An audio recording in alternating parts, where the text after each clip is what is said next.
جس طرح سابقہ انبیاء اور خدا تعالیٰ کے فرستادے اپنے زمانوں میں پیشگوئیوں کو ظاہری طور پر پورا کرنے کی کوشش کرتے رہے ہیں، اسی سنت کی اتباع میں حضرت اقدس مسیح موعود علیہ السلام نے حضور صلی اللہ علیہ وسلم کی منارۃ البیضاء والی پیشگوئی کو ظاہری طور پر پورا کرنے کے لیے اس مینارے کی تعمیر شروع کروا دی۔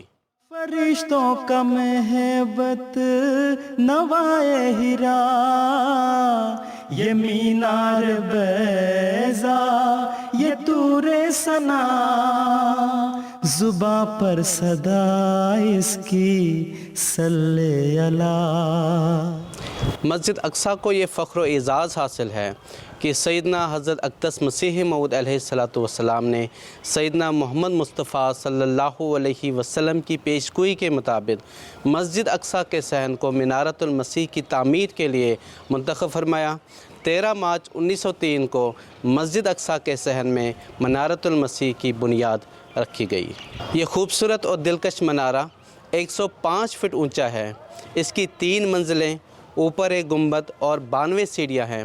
حضرت اقدس مسیح موعود علیہ السلام کی دیرینہ خواہش کے مطابق ان مخلصین چندہ دہندگان کے نام اس مینارہ پر درج ہیں جنہوں نے 100 روپے چندہ دیا تھا۔ نشان ظہور امام زمان، نشان ظہور امام زمان۔ ناظرین، پروگرام کو آگے بڑھاتے ہوئے میں محترم مولانا محمد حمید کوثر صاحب سے یہ دریافت کرنا چاہوں گا کہ منارۃ المسیح کی تعمیر پر مخالفین نے بہت کوششیں کی اس کو روکا جائے، تو اس کی کیا تفصیل ہے؟ عرض یہ ہے کہ 13 مارچ 1903 کو منارۃ المسیح کی بنیاد رکھی گئی، جیسا کہ میں نے ابھی عرض کیا۔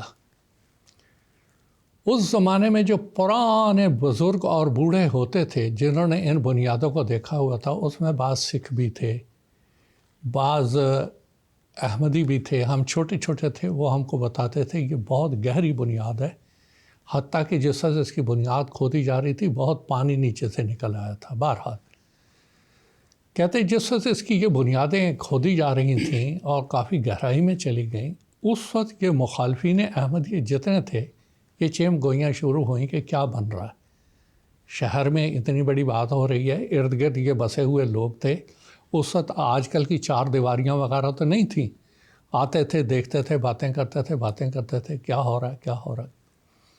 آخر انہوں نے جا کے ڈی سی گرداسپور کے پاس شکایت کی کہ یہ یہاں کوئی مینارہ یہ بنا رہے ہیں، یہ مینارہ اتنا اونچا جو یہ بتا رہے ہیں اس کی بلندی بہت زیادہ ہے، اور اس سے ہمارے گھروں کی بے پردگی ہوگی، جو بھی اوپر سیاح چڑھیں گے وہ ہمارے گھروں پہ ان کی نظر پڑے گی، بے پردگی ہوگی، لہٰذا اس کو روکا جائے۔ جب وہ شکایات بہت زیادہ بڑھ گئیں تو ڈی سی صاحب نے پھر جو یہاں تحصیلدار بٹالے تھے ان کو حضرت مسیح صاحب کے پاس بھیجا۔ وہ قادیان میں آئے اور آ کے انہوں نے حضرت مسیح موعود علیہ السلام سے بیت الفکر میں ملاقات کی۔ حضرت مسیح موعود علیہ السلام نے اس مینارے کی تمام جو غرض و غایت تھی وہ تحصیلدار صاحب کو سمجھائیں، اور تحصیلدار صاحب نے اس موقع پر ان لوگوں کو بھی بلا لیا جو کہ اس کی شکایت کر رہے تھے۔ چنانچہ ان میں سے ایک بڈھا مل صاحب بھی تھے جو کہ وہاں آئے۔ جب ساری تفصیل حضرت مسیح صاحب نے بیان فرمائی، اس کے بعد حضرت مسیح صاحب نے آخر پہ ایک بات بیان کی۔ حضرت حافظ روشن علی صاحب اس کے راوی ہیں، وہ وہاں موجود بھی تھے۔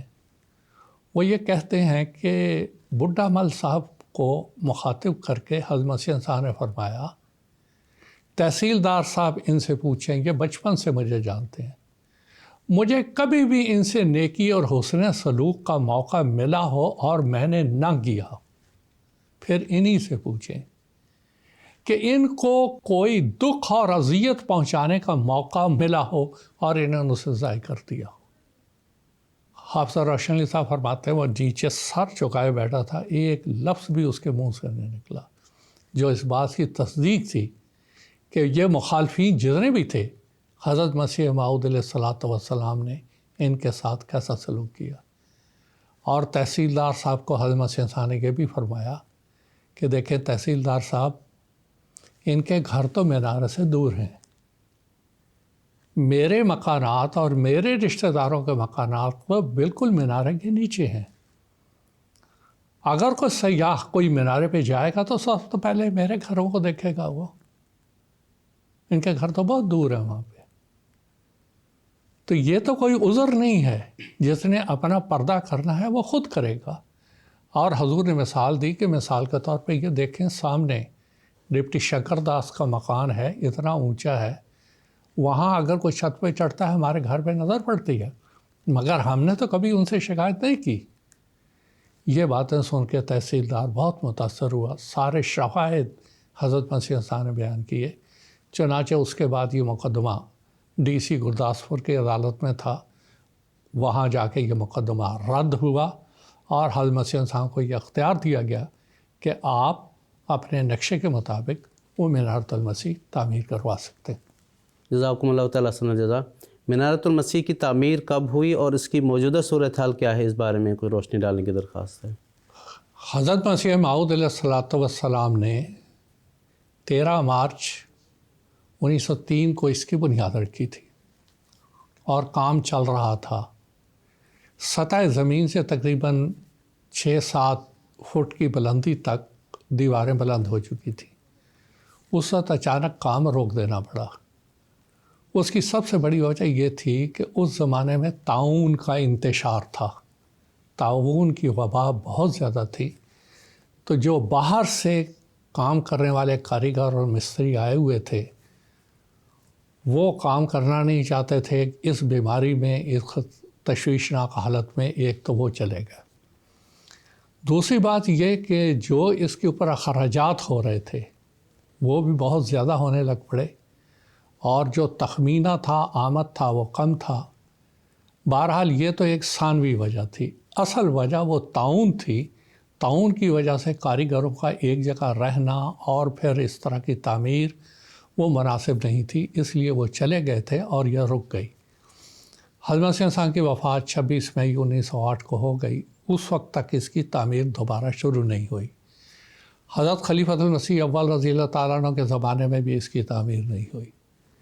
جیسے ہی حضرت مرزا بشیر الدین محمود احمد رضی اللہ تعالیٰ عنہ کو اللہ تعالیٰ نے مسند خلافت پر متمکن فرمایا تو آپ نے اس کی تعمیر کو اثر نو شروع کیا۔ یہ نومبر 1914 کی بات۔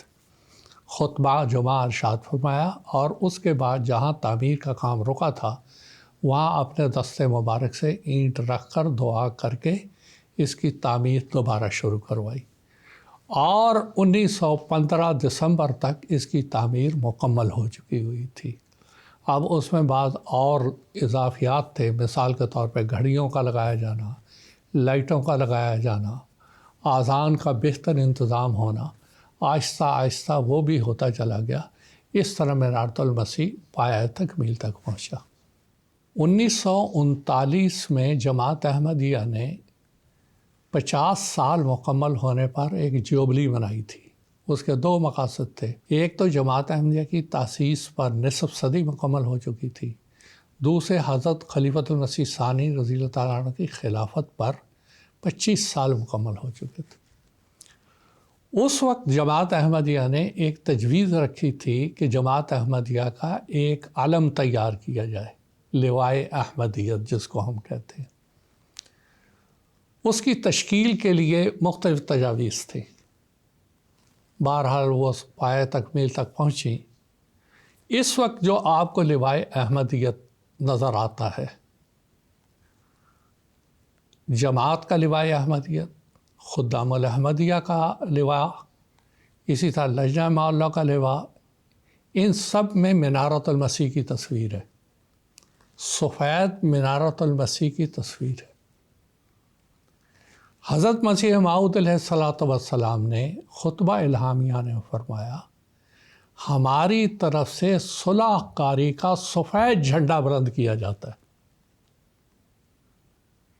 سفید مینارے کی علامت، اور حضرت مسیح موعود علیہ السلام نے وہ جھنڈا بلند کیا اور آج لوائے احمدیت پر مینارے کی یہ تصویر یہ اشارہ دے رہی ہے کہ جو سفید جھنڈا ہے وہ جماعت احمدیہ کی طرف سے بلند ہے۔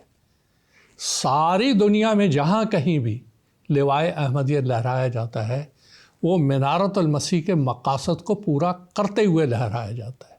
اور وہ مقاصد تھے کیا؟ حضرت مسیح موعود علیہ السلام نے خطبہ الہامیہ میں واضح طور پر بیان فرمائے تھے کہ اس کا پہلا مقصد یہ ہے کہ مؤذن اس کے اوپر مینارے کے اوپر چڑھ کر 5 وقت اذان دے گا اور اشہد ان لا الہ الا اللہ محمد رسول اللہ یہ اذان کے کلمات دہرائے گا۔ اس سے مراد یہ ہے کہ اس مینارے کے ذریعہ اور اس مینارے پر پوری دنیا میں وحدانیت الہی اور رسالت محمد صلی اللہ علیہ وسلم کا اعلان کیا جائے گا۔ دوسرا مقصد اس کا یہ تھا کہ اس میں روشنیاں اور لائٹیں لگائی جائیں گی۔ شروع میں وہاں ہونڈے لگائے گئے گیس کے، اس کے بعد جیسے بجلی آئی اور بجلی کے یہ کمکمے اور یہ لائٹیں لگائی گئیں۔ اس کا مقصد یہ تھا کہ نور آ چکا ہے، یہاں سے نکلنے والا نور پوری دنیا کی نورانیت کا سبب بنے گا اور جتنی ظلمات اور تاریکیاں ہیں ان کو ختم کرے گا، اور اللہ تعالیٰ کے فضل سے یہ کیا جا رہا ہے۔ تیسرا اس کا مقصد حضرت مسیح موعود علیہ السلام نے یہ بیان فرمایا تھا کہ اس کے ذریعہ سے ایک اذان ہوگی، دوسرا روشنیاں ہوں گی، روشنیاں چاروں طرف پھیلائی جائیں گی، اور تیسرا یہ تھا کہ اس پہ گھڑیاں لگائی جائیں گی، بڑی بڑی گھڑیاں۔ اور وہ ایک تمثیلی اور تشبیہی زبان میں یہ پیغام تھا کہ جو وقت امام مہدی مسیح موعود کے ظہور کا تھا وہ یہی وقت تھا اور وہ ظاہر ہو چکا ہے، اور یہ منارۃ المسیح تمہیں اس کی بین دلیل ہے۔ اور دوسرا کہ جو قوم اپنے وقت کو پہچانے گی وہی دنیا میں ترقی کرے گی۔ اور تیسرا اس وقت کو تم پہچانو اور اللہ کی طرف سے آئے ہوئے جو معمور ہے اس کو جھٹلاؤ نہیں۔ یہ 3 اغراض کے تحت یہ مینارہ تعمیر کروایا گیا تھا۔ سیدنا احمد صاحب نے اس کو اس کے مقاصد کے تحت تعمیر کروایا تھا۔ اور جب لوائے احمدیت تیار ہوا وہاں خاص طور پہ اس کو رکھا گیا۔ حضرت مسلم موعود رضی اللہ تعالیٰ عنہ کا ایک شعر بھی ہے، تم اس وقت تک جس کا مفہوم یہ ہے کہ اس وقت تک دم نہیں لینا جب تک کہ ساری دنیا میں نہ لہرائے لوائے قادیان۔ لوائے قادیان تو کوئی الگ ہے نہیں، یہی وہ لوا ہے جو ساری دنیا میں لہرائے گا۔ یہی مینارہ خدام احمدیہ کے لوا میں ہے، یہی مینارہ لجنہ کے لوا میں ہے، اور بار بار یاد دہانی کے لیے ہے۔ اس منارۃ المسیح کی جو اغراض سیدنا حضرت محمد صلی اللہ علیہ وسلم نے اس حدیث اور باقی احادیث میں بیان فرمائی اور قرآن مجید نے بیان فرمائی، ان مقاصد کو ہمیشہ پیش نظر رکھنا اور ان کو سر بلند رکھنا۔ اسی لیے یہ دعا کی جاتی ہے جب ہم لوائے احمدیت لہراتے ہیں، ربنا تقبل منا انک انت السمیع العلیم، کہ ہماری قربانیوں کو تو قبول فرما، اور یہ ہم اس کی رفعتوں تک پہنچا رہے ہیں۔ تو یہ اس کے منارۃ المسیح کے مقاصد تھے جو اصل میں رسول کریم صلی اللہ علیہ وسلم نے اپنی اس حدیث میں بیان فرمائے، جو لمبی حدیث ہے، اور پھر حضرت مسیح نے وضاحت کے ساتھ اس کو خطبہ الہامیہ اور اپنے بعد دوسری تالیفات میں بیان فرمایا۔ جزاکم اللہ تعالیٰ احسن الجزا۔ معزز ناظرین، اس کے ساتھ ہی ہمارا آج کا یہ پروگرام اپنے اختتام کو پہنچتا ہے۔ میں محترم مولانا صاحب کا شکریہ ادا کرتا ہوں۔ بس اللہ تعالیٰ سے دعا ہے کہ جیسا محترم مولانا محمد حمید کوثر صاحب نے بھی فرمایا حضور حضرت مسلم رضی اللہ تعالیٰ عنہ کے شعر کے حوالے سے کہ میرے پیارے دوستو تم دم نہ لینا جب تک ساری دنیا میں نہ لہرائے لوائے قادیاں۔ اللہ تعالیٰ سے دعا ہے کہ وہ ہمیں ایسے دن نصیب کرے کہ ہم ساری دنیا پر احمدیت کا غلبہ دیکھیں اور ساری دنیا پر علم اسلام لہرا رہا ہو۔ وآخر دعوانا ان الحمد للہ رب العالمین۔